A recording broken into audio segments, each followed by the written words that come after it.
솔로몬은 여호와를 경외하는 삶을 바르게 살아내기 위해서 무엇보다도 하나님의 법과 하나님의 명령을 잊어버리지 말고 지켜야 한다고 권면했습니다. 그렇게 되면 영원한 하나님의 나라에 들어가기까지 조금씩 더 선명하게 하나님이 주시는 평화의 복, 평안의 삶을 살아가는 복을 누릴 수 있다라고 이야기를 했죠. 그리고 그런 삶을 살아가기 위해 힘쓰고 노력할 때 하나님의 사랑과 하나님의 말씀을 놓치거나 잊어버리지 말고 항상 하나님의 말씀을 삶의 기준으로 삼아서 일상의 영역에 적용하며 살기 위해 늘 기억하고 힘써야 된다는 것도 강조했습니다. 그런 애씀을 부단히도 갖고 산다면 하나님과 사람 앞에서 귀중히 여김을 받고 또 인정함을 받게 될 것이라고 하는 권면도 했습니다. 이런 중요한 애씀과 노력을 요구한 솔로몬은요, 이제 그러한 노력을 하며 하나님과 사람 앞에 인정받는 삶을 살아가고자 할 때 정말 조심해야 될 것을 이제 이야기합니다. 그 조심해야 될 것이 뭐냐면 바로 교만이죠. 자, 그 교만하지 않기 위해서 어떻게 해야 된다라고 오늘 교훈하는지 한번 우리가 차근차근 살펴볼 겁니다. 다시 한번 5절과 6절을 함께 읽겠습니다. 5절과 6절입니다. 시작. 너는 마음을 다하여 여호와를 신뢰하고 네 명철을 의지하지 말라. 너는 범사에 그를 인정하라. 그리하면 네 길을 지도하시리라. 자, 5절에서 지금 강조하는 것은 뭐냐면요, 똑같은 의미긴 한데 먼저는 이렇게 표현했어요. 너는 마음을 다하여 여호와를 신뢰하라고 표현합니다. 이건 긍정적으로 표현한 거예요. 이 똑같은 의미를 부정적으로 표현하면 뭐냐면 네 명철을 의지하지 말라예요. 자, 그러면 마음을 다하여 여호와를 신뢰하라는 말과 네 명철을 의지하지 말라는 것이 어떤 의미인가? 여기에는요, 중요한 포인트가 이겁니다. 자신이 인생을 살아가면서 축적되어진 지식, 그러면서 얻게 되는 판단력, 그러면서 우리가 경험하는 수많은 경험의 흔적들, 이런 것들로 인해서 우리는 세상을 더 성공지향적으로 살아가는 밑바탕이 되죠.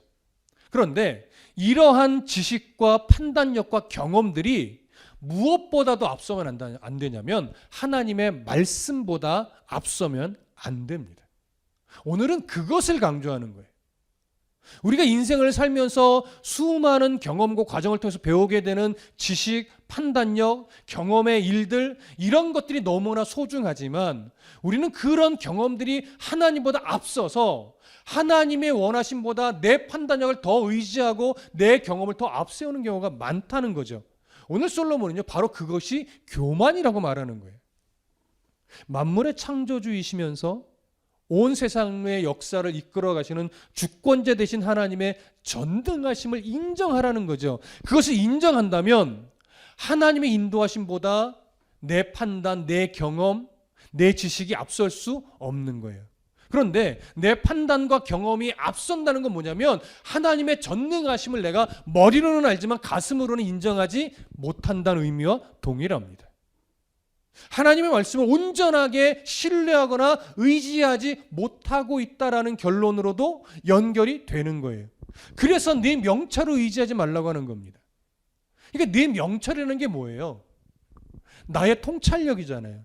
내 안에 쌓여진 지식과 그것을 통해서 얻게 되는 판단력, 그런 것들을 또 우리에게 주는 수많은 인생의 경험들. 여러분, 이러한 나의 경험과 그것을 근거로 한 판단력과 그렇게 쌓여가는 지식, 이런 것들이 잘못된 걸까요? 아니요, 잘못되지 않습니다. 그런 것들이 너무나 중요합니다. 우리는 그런 인생의 경험을 통해서 올바른 판단력과 올바른 지식들이 쌓여야 되죠. 그러니 그런 경험과 지식과 판단력이요, 누구 안에서 사용되어져야 돼요? 하나님의 말씀 안에서 사용되어져야지 하나님 말씀보다 더 앞서서 하나님의 은혜를 내 판단력과 내 경험으로 끌고 가려고 해서는 큰 실수를 벌이게 되는 겁니다. 그러니까 오늘 솔로몬의 이 말은요, 개인적인 인생을 통해서 얻게 되는 지식이나 판단력이나 경험들을 절대 무시하는 말이 아니라는 걸 꼭 아셔야 됩니다. 그 경험들이, 그 지식들이, 그 판단력들이 하나님의 말씀 안에서 녹아져야 된다는 것을 강조하는 것이지, 그거 믿지 말아라 이 얘기를 하는 게 절대 아니라는 것 꼭 기억하십시오. 자, 성경에 기록된 내용 중에요, 그렇게 자기 판단력을 앞세우다가 큰 실수를 한 대표적인 인물이 누굴까요? 그게 바로 아담과 하와죠. 아담과 하와가 범죄한 이후에, 불순종한 이후에 그들을 하나님이 에덴 동산에서 나가게 하시면서 하신 말씀이 있어요. 자, 창세기 한번 가볼까요? 구약성경 창세기 3장으로 가봅니다. 창세기 3장 22절, 23절. 자, 찾으셨으면 함께 읽어보겠습니다. 창세기 3장 22절, 23절. 자, 함께 읽습니다. 시작. 여호와 하나님이 이르시되 보라, 이 사람이 선악을 아는 일에 우리 중 하나같이 되었으니 그가 그의 손을 들어 생명나무 열매도 따먹고 영생할까 하노라 하시고, 여호와 하나님이 에덴 동산에서 그를 내보내어 그의 근원이 된 땅을 갈게 하시니라. 자, 여기 보면 하나님이 아담과 하와를 에덴 동산에서 내보내는 이유를 뭐라고 말하냐면, 선악과를 먹음으로 인해서 선악을 아는 일에 우리 중 하나같이 되었기 때문이라고 이야기를 해요. 자, 이 얘기는 무슨 의미일까요? 이 말은 선악과를 먹음으로 인해서 정말 지식이 막 놀랍게 발전을 해서 하나님의 수준으로 올라갔다는 의미일까요? 그렇지 않다는 것 우리가 너무나 잘 압니다. 마치 하나님이 너무나 지식이 월등해져서 당황스러워서 그러지 못하도록, 생명나무 열매를 따먹지 못하도록 내쫓은 것처럼 우리가 오해할 수 있으나, 여기서요, 사람이 선악과를 먹은 이후에 선악을 아는 일에 하나님 중 하나같이 되었다라고 하는 이 표현된 의미는 어떤 거냐면, 사람이 이제부터는 에덴 동산에서 나간 이후부터는 정말 나의 판단과 나의 선택과 나의 의지를 가지고 살아갈 수밖에 없는 존재가 되어버렸다는 얘기예요. 다시 말하면 에덴 동산에서 살아가게 됐던 아담과 하와는요, 뭐 지식을 쌓고 뭐가 좋은 건지 막 판단하고 사실은 이러면서 살 필요가 없었어요. 하나님이 만들어 놓으신 그 에덴 동산의 모든 풍요로움을 그저 뭐 하면 돼요? 누리면 돼요. 다만 아담과 하와가 해야 될 일은 하나밖에 없었습니다. 그의 판단은 뭘까요? 하나님이 먹지 말라 명하신 것 안 먹고, 먹으라 한 것 먹으면 돼요. 더 이상의 분별과 판단력이 필요가 없었어요. 모든 것이 다 사람을 위해서 존재했어요. 그 어떤 것도 사람에게 해를 끼치는 요소는 하나도 없었습니다. 짐승도, 푸른 나무들도, 자연도, 햇빛도, 바람도, 물도, 공기도, 그 어느 요소 하나 사람에게 해를 끼치는 요소가 하나도 없었어요. 그러니까 살아가는 모든 요소는 그저 뭐만 하면 되냐면 누리면 되는 것들이었어요. 짐승과도 즐겁게, 모든 만물들이. 그러니까 우리가 언젠가 하나님의 나라에 가잖아요. 거기서 우리에게 필요한 것은요, 판단력이 아니에요. 하나님의 나라 가서는요, 뭐만 남냐면 하나님을 경배하는 일과 누리는 일만 남아요. 막 1 더하기 1은 2 이런 거 고민하고 막 정답 쓰고 이러지 않아도 된단 말이에요. 모든 것이 사람을 위해서 존재해요. 얼마나 복된 삶이겠습니까?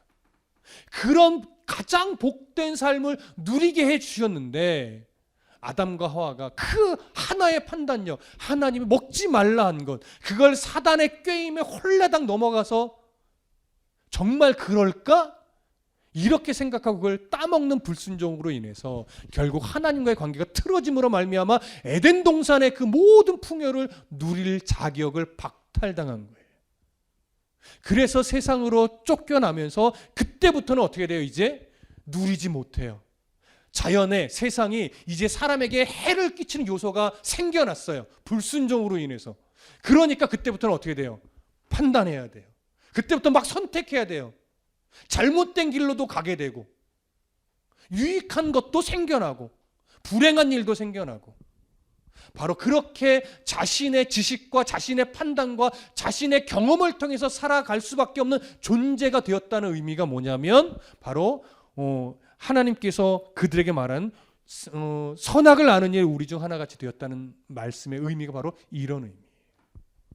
그게 얼마나 안타까운 표현입니까? 하나님이 너무나 안타깝게 바라보시며 말씀하는 거예요. 이제부터 쟤네들이 자기들이 판단하고 자기들이 선택하며 살아갈 수밖에 없는 인생이 되었네 하면서 안타깝게 하신 말씀이라는 거 여러분 기억하십시오. 자, 그렇다면 사람은 왜 자꾸만 자기 명철을 의지하며 살아가려고 하는 습성이 자꾸 나오는 걸까요? 우리가 지식적으로는 알잖아요. 지식적으로는 하나님만 의지하고 하나님만 바라보고 하나님의 뜻에 순종하며 살아가야 된다는 것을 머리로는 아는데, 실제로 현실을 살아가다 보면 자꾸 내 명철, 내 경험, 내 판단을 의지하며 앞세워서 살아가게 돼요. 왜 자꾸 그런 습성이 우리들의 삶 속에 나타날까요? 이유는요, 결국 우리 안에 남보다 더 나아지고자 하는 이기적인 욕망이 있어서 그렇습니다. 결국은 다른 사람들보다 더 인정받아야 성공할 수 있다라는 그 이기적 욕망이 우리 안에 자꾸 샘솟아 오르기 때문에 그래요. 다른 사람들보다 더 부자이고 싶고, 다른 사람들보다 더 높은 위치에 있고 싶고, 그런 욕망이 제어가 안 되니까 자꾸 내 명철을 의지하게 되는 거죠. 내 경험, 내 판단, 내 지식, 이런 것들을 의지하게 되는 거예요. 여러분, 내 경험, 내 판단을 의지한다는 것은 결국 내 안에 있는 나를 높이고 싶고 내가 잘 되고 싶고 내가 성공하고 싶은 그런 욕망이 결국 살아나는 건데, 여러분, 그런 욕망을 제어하지 못해서 하나님 앞에 큰 범죄를 저질렀던 성경의 인물, 대표적인 인물이 하나 있어요. 물론 곳곳에 많습니다. 그러나 그 대표적인 인물 한 사람을 꼽아보라면 바로 여로보암을 꼽을 수 있을 거예요. 솔로몬이 죽고 나서 이스라엘 남과 북으로 갈라지죠. 남쪽은 르호보암으로, 북쪽은 여로보암으로 갈라지는데, 그 여로보암의 행위를 보면 우리가 오늘 이 말씀이 어떤 의미인가를 알게 돼요. 성경 구절 찾아볼까요? 열왕기상으로 가봅니다. 열왕기상 12장. 구약 성경 열왕기상 12장 21절부터 32절입니다. 열왕기상 12장 21절부터 32절까지.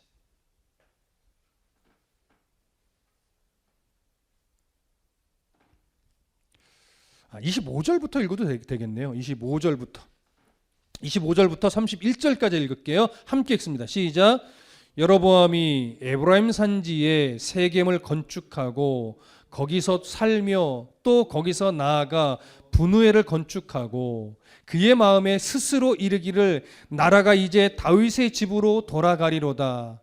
만일 이 백성이 예루살렘에 있는 여호와의 성전에 제사를 드리고자 하여 올라가면 이 백성의 마음이 유다 왕된 그들의 주 르호보암에게 돌아가서 나를 죽이고 유다 왕 르호보암에게로 돌아가리로다 하고, 이에 계획하고 두 금송아지를 만들고 무리에게 말하기를 너희가 다시는 예루살렘에 올라갈 것이 없도다. 이스라엘아, 이는 너희를 애굽 땅에서 인도하여 올린 너희의 신들이라 하고, 하나는 베델에 두고 하나는 단에 둔지라. 이 일이 죄가 되었으니 이는 백성들이 단까지 가서 그 하나에게 경배함이더라. 그가 또 산당들을 짓고 레위 자손 아닌 보통 백성으로 제사장을 삼고 여덟째 달 곧 그 달 15째 날로 절기를 정하여 유다의 절기와 비슷하게 하고 제단에 올라가되 베델에서 그와 같이 행하여 그가 만든 송아지에게 제사를 드려 그가 지은 산당에서 제사장을 베델에 세웠더라. 자, 여로보암이요, 이제 북쪽 지역을 다스리는 통치자가 됐어요. 이스라엘이 남과 북으로 갈라지면서 그렇게 해서 이제 통치자가 됐는데 여로보암이 걱정이 하나 생겨요. 백성들이 여호와 하나님을 섬기기 위해서 성소는 하나의 성소를 두고 있으니까 예루살렘으로 가야 된단 말이에요. 예루살렘 성전에 가서 제사를 드려야 되는데 예루살렘 성전에 가면 남유다의 왕 르호보암에게 마음을 뺏기면 어떡하지? 르호보암에게 마음을 뺏기면 혹시나 백성들이 소요를 일으켜서 나를 죽이고 이 북쪽의 이스라엘을 남유다 왕 르호보암에게 다 바치게 될 것 아니겠어? 이런 염려를 하는 거예요. 근데 여러분, 이 염려가 왜 출발부터 잘못된 걸까요? 이스라엘의 통치권은요, 사람이 세우고 사람이 주는 게 아니에요. 하나님이 주시는 거예요. 그런데 여로보암은요, 지금 자신이 하나님 앞에 묻거나 하나님 중심으로 생각하지 않고 이 통치권을 지켜야 내게 유익이라고 하는 자기 판단, 자기 경험, 이게 먼저 하나님의 마음과 뜻보다 앞선 거예요. 그러니까 자기의 욕심으로 상황을 해석하고 바라보니까 그가 내린 선택은 뭐예요? 북쪽의 이스라엘 백성들을 남쪽에 있는 예루살렘의 성전에 가지 못하게 해야 되겠다. 다르게 말하면 가지 못하게 한다는 것보다 가지 않아도 되게 만들어줘야 되겠다. 이렇게 생각한 거예요. 그래서 첫 번째로 한 것이 뭐예요? 금송아지 2개를 만든 거예요. 여러분, 우리는 보편적으로 그냥 쉽게 이렇게 이야기합니다. 금송아지를 만들어 섬기게 했다. 그렇게 말은 그건 편하게 말하는 거고요. 엄밀하게 말하면 뭐냐면 금송아지 2개를 만들어 놓고 그 금송아지를 하나님으로 여기게 만든 거예요. 이스라엘의 하나님 여호와라고 칭해버린 거예요. 왜요? 사람의 종교성은요, 눈에 보이는 신을 더 잘 섬긴다고 여기거든요. 하나님은 자기 형상을 안 보여줬는데 왜? 우상화되지 않게 하기 위해서. 그런데 여로보암은 종교성을 이용해서 잡아야 되니까 보이는 신을, 그러니까 보이는 여호와 하나님을 만들어줘야 되겠다라고 판단한 거예요. 사람의 생각이죠. 그래서 금송아지를 만들어 놓고 이렇게 말해요. 바로 너희를 애굽에서 인도해낸 신들이다. 여호와라는 거예요. 그 우상이 말도 안 되는 거죠. 그렇게 해서 하나님을 대치시켰어요. 그 다음에 이 2 우상을 어디다가 놔요? 베델과 단이라고 하는 지역에 하나씩 놔요. 그래서 이곳을 예루살렘으로 가지 않아도 되는 성소처럼 정해버린 거예요. 하지만 북쪽에 있던 올바른 제사장들이라면 이걸 인정할까요? 안 하죠. 그러니까 제사장들이 다 어디로 가요? 남쪽으로 내려가 버렸어요. 왜? 올바르게 하나님을 섬길 수 없으니까 정신이 올바른 제사장들은 다 내려갔단 말이에요. 그러니까 제사장으로 세울 사람이 없네. 그러니까 여로보암이 어떻게 돼요? 그래도 종교적 구색은 맞춰야 되잖아요. 그래서 레위인이 아닌, 아론의 후손이 아닌 일반 백성을 제사장으로 그냥 세워버려요. 그리고 절기도 하나님이 제정하신 절기가 똑같이 안 하고요, 다른 날로 정해서 다시 공포를 해버려요. 그러니까 아예 남쪽과 북쪽의 종교를 똑같은 것처럼만 명분만 해놓고 아예 다른 종교를 만들어버린 거예요. 그러면 여로보암이 여호와 하나님을 몰라서일까요? 그가 율법을 모를까요? 그가 어릴 때부터 계명을 지키며 살지 않아서일까요? 아니요. 다 했어요. 여호와 하나님도 알고 율법도 알고 계명도 지키며 살았어요. 하지만 그 모든 경험보다 뭐가 더 앞섰냐면 통치권을 지켜야 돼. 이 판단이 더 앞서버린 거예요. 하나님의 뜻보다. 그러니까 그때부터는 이제 뭐가 나와요? 내 판단이 나와요. 내 경험이 나와요. 그 경험은 어디서 본 거예요? 이웃의 이방 나라들을 보는 거예요. 그 나라들을 보니까 이렇게 해서는 안 되겠다라고 판단한 거죠. 그 나라의 종교와 이런 것들을 섞어서 이스라엘 백성들로 하여금 북쪽에서 하나님을 섬기게 해야 되는데 똑같이 해서는 안 되니까 그들의 종교성에 더 좋은 것들, 그런 것들을 유사하게 만들어서 남쪽으로 안 내려가게 해놓은 거예요. 이런 인간적 경험이요, 실제로 여로보암에게는 뭐해요? 성공해요. 그래서 통치권을 지켜내요. 하지만 아무리 인간적인 방법을 사용해서 눈앞에 보이는 현실이 성공했다 할지라도 하나님이 인정 안 하면 그건 실패예요. 근데 눈에 보이는 성공이 있으니까 여로보암은요, 이걸 실패라고 생각을 못해요. 야, 성공했다. 역시 내 판단이 옳았어. 이렇게 생각하는 거죠. 여러분, 우리의 모든 기준이 하나님의 말씀이 될 때는요, 뭐가 먼저 보이냐면요, 항상 내 연약함이 보이고요, 내 눈에 있는 들보가 보여요. 그런데 내 경험과 내 판단이 앞서면 하나님의 뜻과 내 눈에 있는 들보와 나의 죄성과 나의 연약함이 보이는 것이 아니라 오직 눈앞에 펼쳐지는 현상 속에서 잡아야 될 성공, 잡아야 될 욕망, 올라서야 될 권세, 인기, 이런 것만 보여요. 그러니까 그것만 눈앞에 보고 달려가니 하나님을 볼 수 있어요? 하나님의 마음을 봐요? 못 봐요. 그건요, 목회도 똑같아요. 여러분, 목회의 목적이 뭡니까? 단기간 내에 규모를 키우고 성도를 늘려서 건축을 해서 이름 있는 교회를 만들어내는 게 교회의 목적일까요? 그게 목적이 되면 여러분과 똑같은 교회를 만드는 거예요. 오늘 전도님들과 성경 공부하다 그런 얘기를 했습니다. 목사가 가장 쉽게 빠지는 유혹이 뭐냐면 설교를 할 때 성도들에게 은혜를 끼쳐야 된다 이렇게 생각하는 거예요. 여러분, 은혜를 끼치는 게 목적이 되면요, 설교에 하나님의 뜻을 전하는 것이 아니고 어떻게 말해야 성도들의 귀를 즐겁게 해줄까 이 생각을 먼저 하게 돼요. 어떻게 말해야 감동이 될까 이 생각을 하게 돼요. 여러분, 설교의 우선은요, 성도들에게 은혜를 끼치는 게 아니에요. 하나님의 말씀을 전달하는 거예요. 그러니까 하나님 말씀을 전달하면 때로는 은혜를 받았다 이런 표현보다요, 가슴이 찢어질 때도 있어야 돼요. 때로는요, 설교를 듣다가 화가 날 때도 있어야 돼요. 왜? 하나님 말씀이 이해가 안 되니까. 여러분, 성경이 다 이해가 되든가요? 근데 이해가 안 돼서 화가 나는데 인생을 통해서 하나님이 간섭하시니까 그게 내가 분을 내야 될 일이 아니라 아멘으로 받았어야 되는 말씀이었구나, 이걸 깨닫게 되는 거죠, 인생 속에서. 그러니까 설교는 여러분, 성도에게 은혜를 끼치기 위해서 하는 것이 절대 아니라는 거 기억하십시오. 여러분들의 가슴을 후벼 파는 한이 있어도 하나님의 뜻을 그대로 전달해내는 것이 설교예요. 그래서 때로는 여러분, 설교를 통해서 가슴이 아파야 돼요. 때로는 설교를 통해서 여러분 열도 받으셔야 돼요. 설교를 듣고 실망도 하셔야 돼요, 하나님에 대해서. 그런데 그것들이 하나님의 만지심과 간섭하심 속에서 이게 화가 날 일도 아니고 실망할 일도 아니고 나를 세워가시는 하나님의 부르심이었고 음성이셨구나, 이걸 깨닫게 되면서 신앙이 한 단계 자라는 거죠. 여로보암이 바로 이런 자신의 욕망을 하나님의 말씀보다 앞세워서 달려감으로 말미암아 눈에 보이는 성공했을지 몰라도 하나님 앞에서는 실패한 인생의 대표적인 모델이라고 말할 수 있습니다. 그래서 빌립보서 2장 3절에 보면 아무 일에든지 다툼이나 허영으로 하지 말고 오직 겸손한 마음으로 각각 자기보다 남을 낮게 여기라는 말씀이 있어요. 이것을 조금 오늘 본문에 맞게 다시 정리를 하면 아무 어떤 일을 하든지 간에 너의 욕망을 앞세워서 생각하고 판단하지 말고 오직 겸손한 마음으로 하나님의 전능하심을 인정하며 그의 말씀 아래서 나의 감정과 판단과 선택이 사용되어지도록 해라. 그게 믿음의 겸손이다 라고 정리할 수 있을 겁니다.